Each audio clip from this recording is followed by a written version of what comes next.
This week, we speak with Frank Catucci from Gartner about the people and process of DevOps.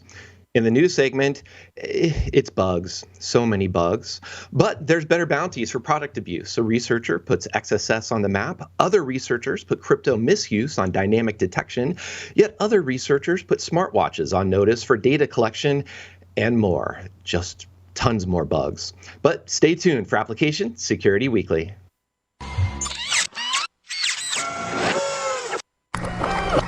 This is a Security Weekly production.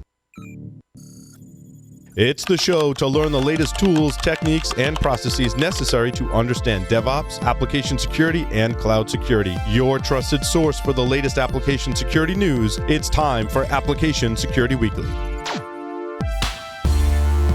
Today, cybercriminals are taking advantage of an expanded attack surface to commit malicious activities ranging from hijacking user accounts to making fraudulent purchases. Businesses need solutions that can protect their sites from this increase in fraudulent activity.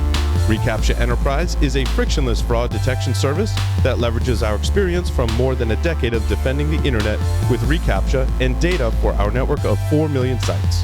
To learn more about how reCAPTCHA can defend your website or mobile application against fraudulent activity, visit securityweekly.com/reCAPTCHA.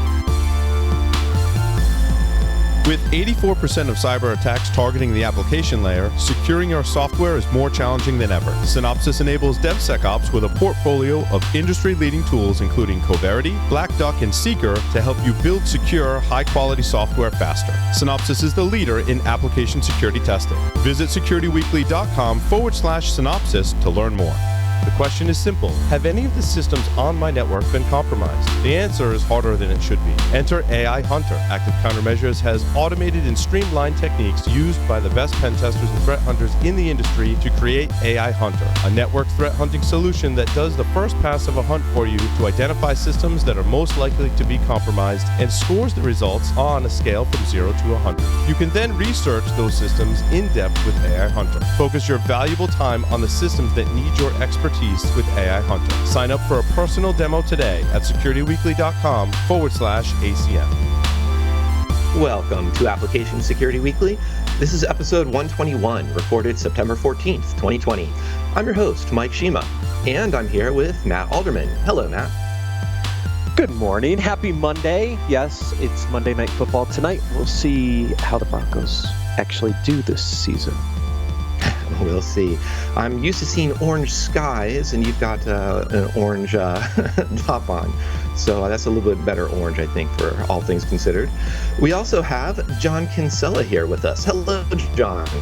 Hey, I thought I had really great seats to go watch a Monday Night Football game, but I guess I don't. Am I on mute again? No, I'm not on mute. No, you're good. No, you're good. Oh, I thought I was. Good morning. There's perhaps a delay. Good morning, and glad to have you here and not on mute. John, since you're not on mute, you can also join the Security Weekly mailing list for webcast and virtual training announcements and receive your personal invite to our Discord server. I know you're already there, but we need other people to come hang out with us. Visit securityweekly.com/subscribe and click the button to join the list. B-Sides Boston is back in action for their 10-year anniversary. The conference will be held on Saturday, September 26th, and tickets are only $10. You can get yours at bsidesbos.org. Some of the Security Weekly team will be in our own channel on the B-Sides Boston Discord server, answering questions and possibly doing some contests.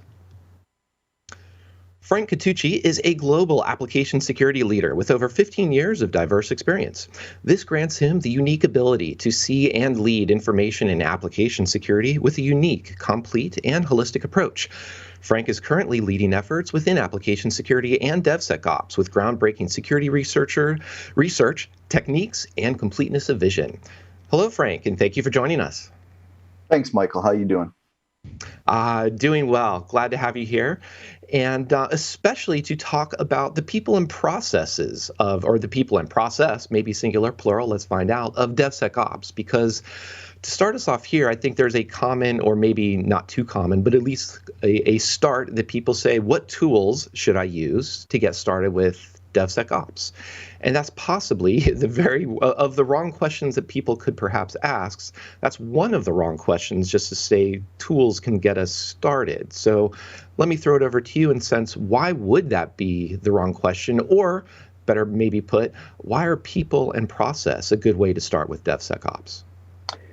Yeah, what I often get, and pretty much I would say the norm for the majority of the inquiries and things that I encounter, is that folks want to dive directly into what tools do I use? How do I essentially take security? How do I put it into the CI/CD?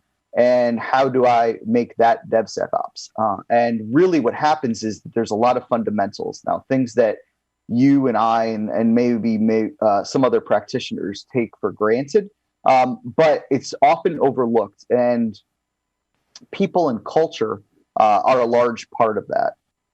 And what I find for the majority of the time is that, yes, the tooling and making this experience automated and more seamless is a great place to start. But really, it's looking at being, first of all, delivering a developer-centric model or a developer-friendly model, and the change in culture that occurs from traditional security practitioners to their role in making DevOps or secure DevOps essentially something that works without a lot of friction.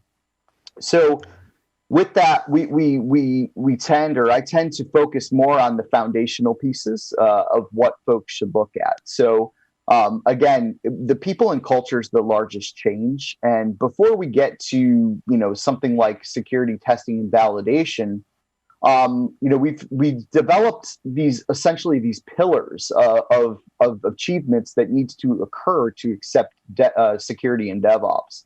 A lot of those foundational pieces of those pillars can include things like program foundations, right? What communication mechanisms are we going to use? What type of cross-team collaboration? Who are the stakeholders? What are their responsibilities?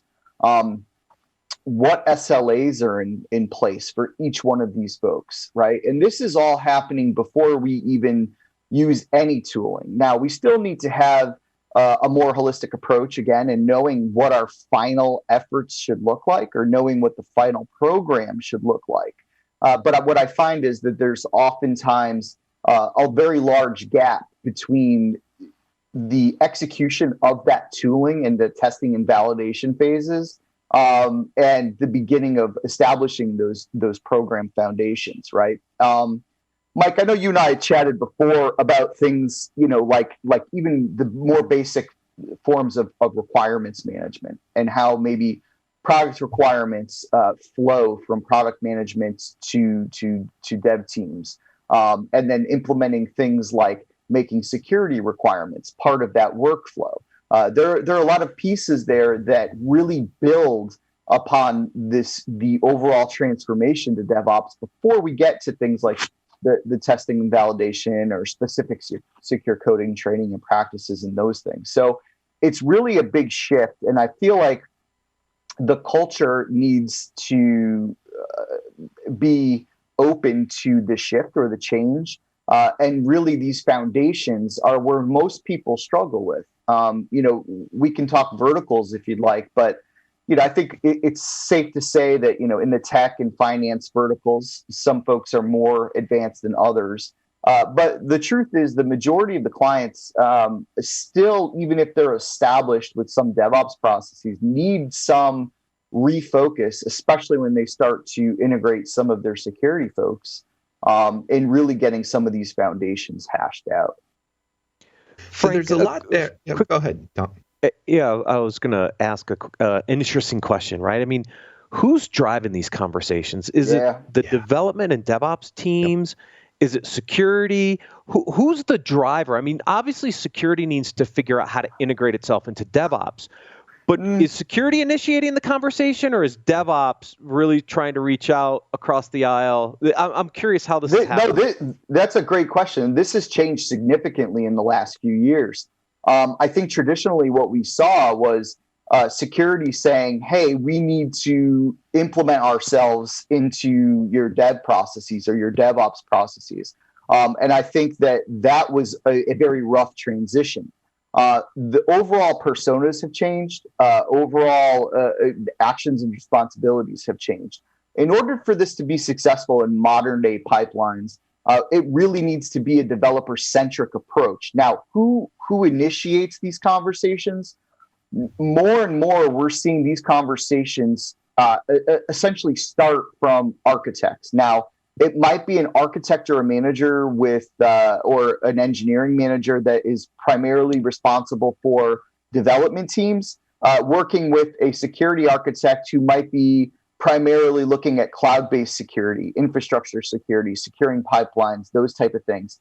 And what we have is this kind of merging of these two areas where we're not talking to, now again, they have their upper management level endorsements, but the people driving these are mainly these groups of architects or engineers that are moving forward. And again, the persona coming from leadership from the development teams, as well as representation from some of the more traditional or cloud native security teams. And when these two groups kind of come together, that creates a lot of the identification and the culture change, right? Because we're no longer handing developers results, hopefully, from AppSec tests where we're saying, hey, this code needs to be fixed, right? And that's a complete change in mentality. Now, I know this sounds old, but the problem is that many organizations are still struggling with this. So identifying those key stakeholders and knowing who's driving the initiative is usually coming down to engineering management as well as security architects. And that can be on the dev side or essentially the security side. But I'd say more often than not, the trend seems to be going a little bit more towards being a developer-centric model or a DevOps team that is essentially having to drive this, with security being that audit and validation piece. I mean, that's a big shift for the industry. I mean, if you think about the way we've traditionally tried to do this, that's good, because I've been saying it for a long time that it needs to come from the development side. It needs to be developer-centric and focused, because developers aren't going to use a bunch of security tools necessarily, but if you can integrate security results into their tools as part of the pipeline, 100%. Then they're going to embrace it. And it looks like they're starting to embrace it kind of from a grassroots level from the development side, which is good. Well, I don't know that they are, I don't know that they want or have this specific drive to embrace it. But what happens is when it comes in the faculties of things like IDE plugins into their native IDEs, they not having to leave their native tooling and their native pipeline tooling, not having to leave their native servers and things of that nature, which they're pushing code out to, not having to leave those tools to do these, learn these different systems and things, is where we see it being successful. Now, I still think that there are different plays that we see with security or compliance driving these things. But where it becomes the most successful and with least friction is when it is that developer centric, right? There are battles out there where devs don't care about security. Well, I don't think that that's necessarily the case anymore. I think that traditionally in the past, sure, their job requirements 5-7 years ago was code that works, delivered on time. Here are my metrics, right?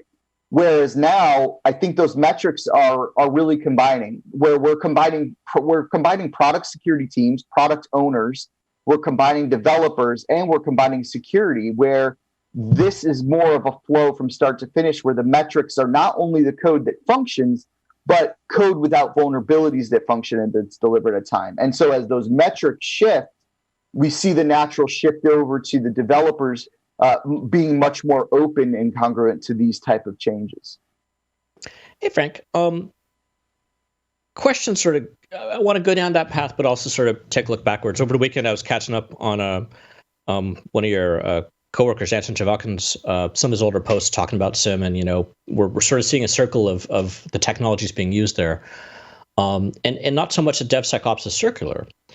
But we're in after this segment, we're going into the news, and we're going to talk about a pretty ungodly number of vulnerabilities in both, very large organizations and very small. So, I'm curious your point of view, or what are your thoughts? We're going all this trouble with DevSecOps, and whether whoever brings us in first. What I'm curious from you, are you seeing an improvement as a result of this? Are all these companies, are all of us putting this effort into, are we getting something better out of this? Or are we just going to be looking at another tool or another style of, automation or people in another 12 to 18 months? Any thoughts, or where do you see sort of things going as a result of this work we're working on now? Yeah, I think it's twofold, right? So one is, this is the future. This is the way that things are going to be the norm. I think inherently you will get better with code we already know that code's being released faster and more efficiently with DevOps, right? Without even security being involved in those pieces. So we know that now we can have pipelines that are releasing 10, 15, 20 times a day, whereas before, as those overall development methodologies were more waterfallish, we were having these type of releases occur at intervals, right? So we already know that that's one case of improvement. But if we're talking from a security perspective, specifically, this is a shift. It's a shift in the inevitability of what the future is and what the current, more dominating practices are. So I do think that this does deliver more secure code quicker. And I do think that as time evolves, and there is kind of an argument there too, because as time evolves, most of the attacks and breaches that you see have gone from your native kind of injection attacks and code flaws to looking at overall cloud infrastructure and those type of things and misconfigurations. But I think we are seeing improvement in the quality of the code that's being released. If we look at the shift from, the findings and things that we were finding years ago with static code analysis or dynamic analysis for that matter, and now we look and say, okay, well, that's good, but most of what we're seeing also comes from this composition analysis. So we're looking at our open source componentry, our libraries that we're assembling these apps from. Now, this is more efficient. It's done without a lot of native code being written, and we're using more of assembly of these apps using composition analysis or using the open source components and libraries. So as that has shifted, so has kind of some of the attack vectors. But from an overall standpoint of how secure code is out there, I think that it is getting better with these techniques. And it's also not just getting better, perhaps, of like bugs per line of code or vulnerabilities per line of code. But if we look at the cadence in which this software is being delivered, it's being delivered more securely and more efficiently than it ever has. So it's really one of those overall shifts. And I do think it's going in the kind of the proper or inevitable direction for progress. And I think to your point, right, if you focus on the culture and the process first, the tooling will help improve it over time. But you've got to get some of the cultural issues hammered out, and you've got to get the process nailed down. Otherwise, any tool implementation is not going to give you immediate benefit.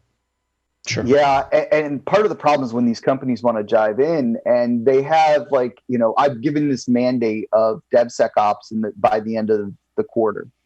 What tool do I need to buy? And immediately those conversations need to be halted. These conversations really need to go to the overall enablement of the fundamentals and culture and exactly what needs to change or what's in there if there's change that's needed to hone in on making the overall process successful.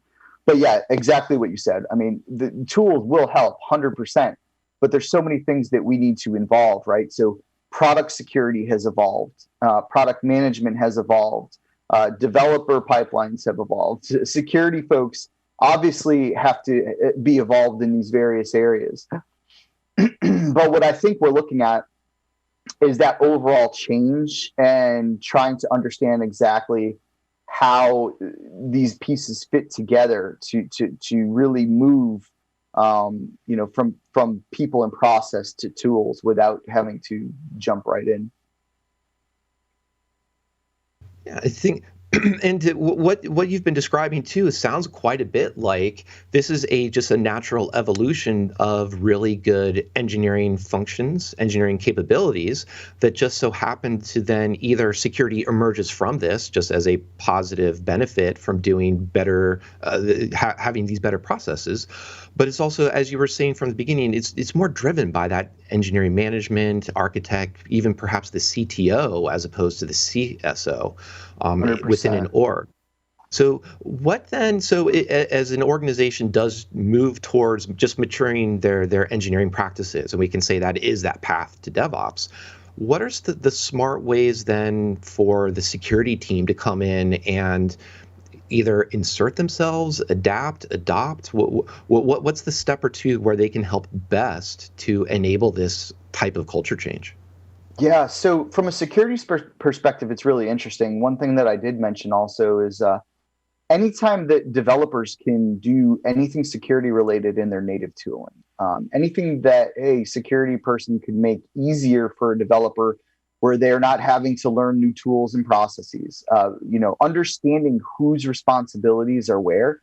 So if there are SLAs, things in place to say an application is of there's different risk exposures or risk tolerance to specific applications. So if application X has a very low risk tolerance, what are the SLAs for having those vulnerabilities addressed? Who's responsible? Just working with that process and really understanding that security's function here is more of a verify model, a verify and audit model of these things. But really what has to be done is to work with development and understand the overall process and who's responsible for what specific actions. And obviously, if you have some security folks with any coding background or experience that can actually work at that level or speak to that level, that makes these initiations a lot easier. And vice versa, if we have a developer that has any specific security pieces. We talk about things like implementing these security champions in these different areas, but I think it's beyond that. It's really identifying who is responsible for what within your specific culture, your org, and then working and maintaining those relationships to make sure that these things are properly defined and worked out without producing additional, stress, pressures, or expectations from folks who don't know that that's coming. Now, what about there's also go ahead, John. If you don't mind, I'm going to push a little more, and sure. I'm going to mention Microsoft by name. I'm not to pick on them, but as I mentioned, we're going to talk about them in a little bit. This will be I think, is it 6th month in a row? Seventh. I should have seventh. Sorry, I should have had my thoughts lined up. 7th month in a row where they've had 100 CVEs announced in Patch Tuesday. I think it's pretty fair to say that Microsoft spends, well, we know they spend $1 billion a year on security. They've got a ton of sharp folks. You don't find stupid people at Microsoft. Things don't really seem to be getting better. They seem like if anyone's going to have, the right stuff in place, they have a ton of respect for them. So I'm still looking for if they can't get it right, how can we expect a smaller shop to do this? It's expectation, right? I mean, if we're looking at volume too, does your organization pump out as much commercial software or lines of code that Microsoft does? The answer is probably not. Do you have that history of legacy baggage that you're carrying with you that is in all of your architecture and implementation? No matter how much they try to innovate, they still have all of these legacy components and architecture that still pull into these existing systems. The lines of code and things that they implement are unprecedented, pretty much, with the exception of a few other platforms out there. So they're also the most largely targeted or attacked, meaning that they do get the most attention. Now, that doesn't mean that the vulnerabilities don't exist. They definitely do, and they definitely have some work to do there.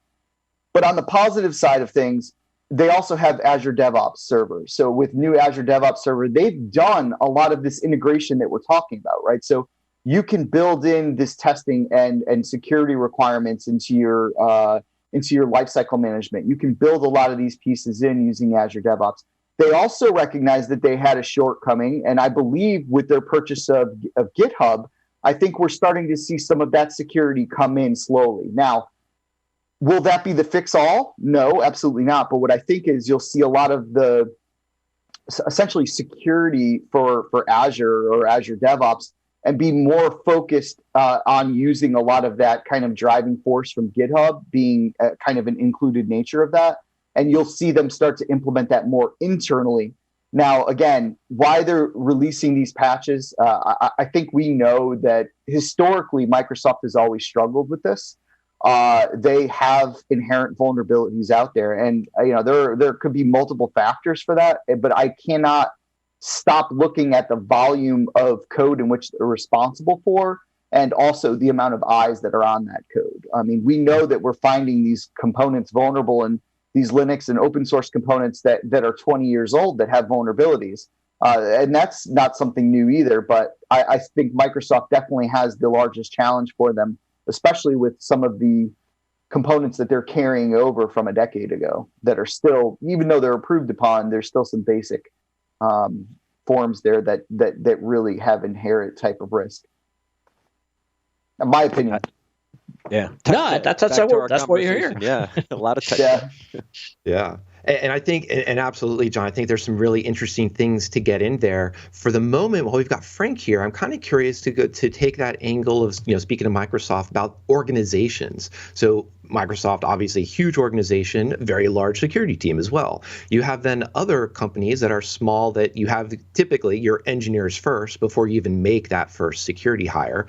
So that by its very nature, that's going to be a DevOps drive from engineering.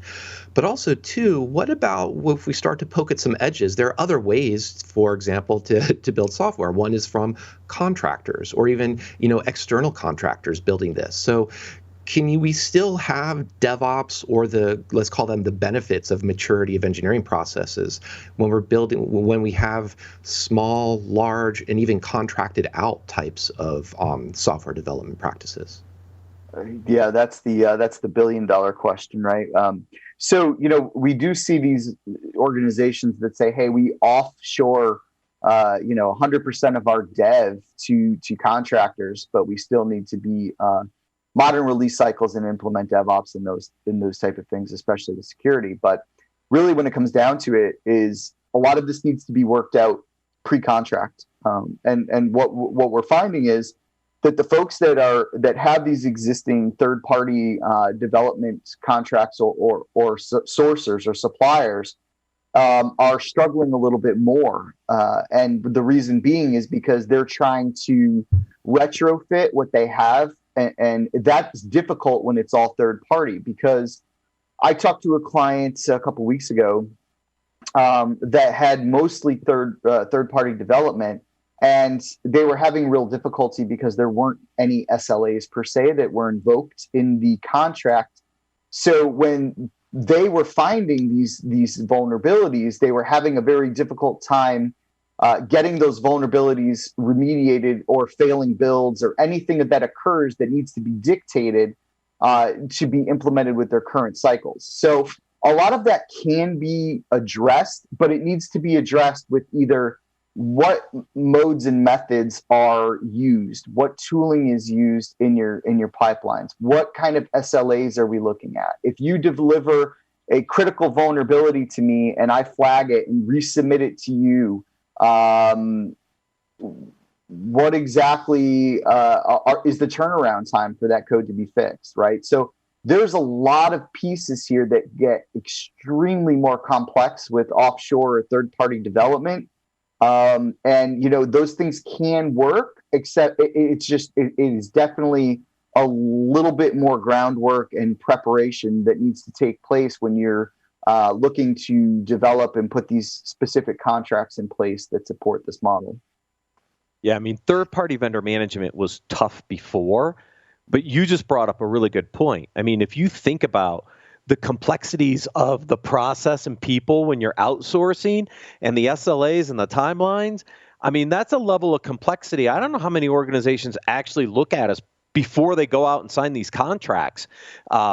It's got to be an important component of that, because otherwise, you end up with a bunch of code that may not ever get the bugs fixed, or it could take a long time to get those fixed. So I think it's definitely an area of concern that I think people have to look at.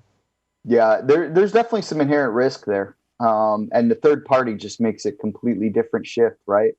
It's easier to identify stakeholders and SLAs and things that need to occur internally, especially when you have upper level management backing.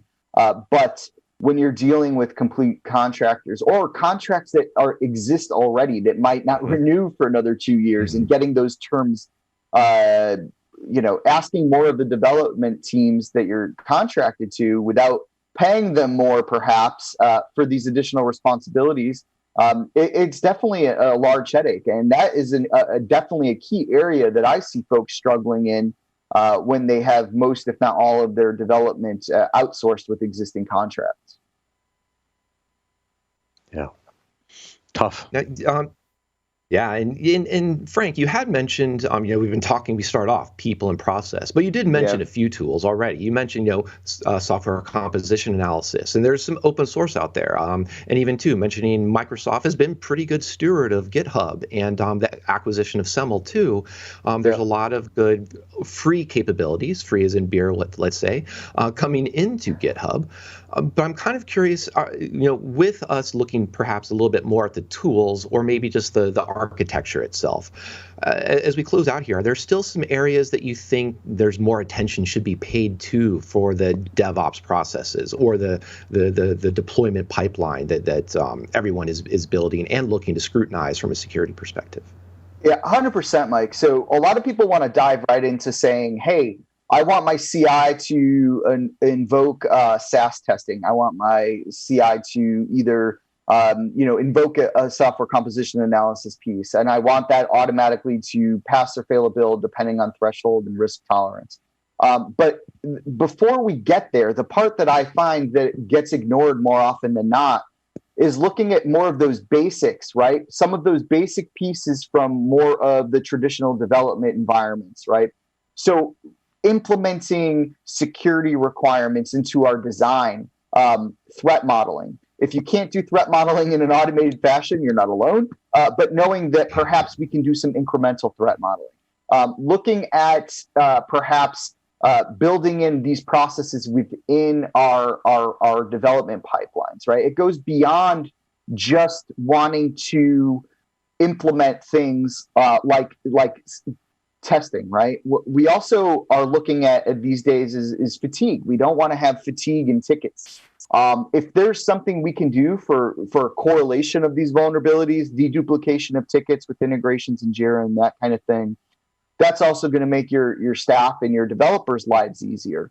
I mentioned earlier IDE plugins. Again, if you have something out there beyond, it might be SonarQube, it might be a specific plugin that you can have, anything that you can have that's native to the development tooling that can be done.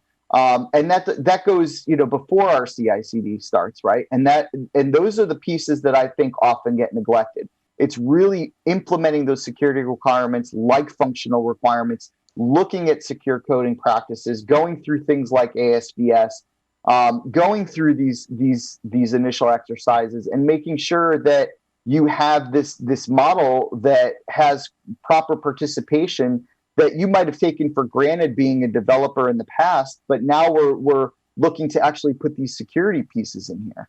And then, this is all before we get into those either open source or closed source tools, right? So, you could be looking at a variety of different things that need that attention from a correlation, and orchestration perspective, all the way to the secure design aspect, both outside essentially of that particular tooling, but providing great value to enable those folks to move forward.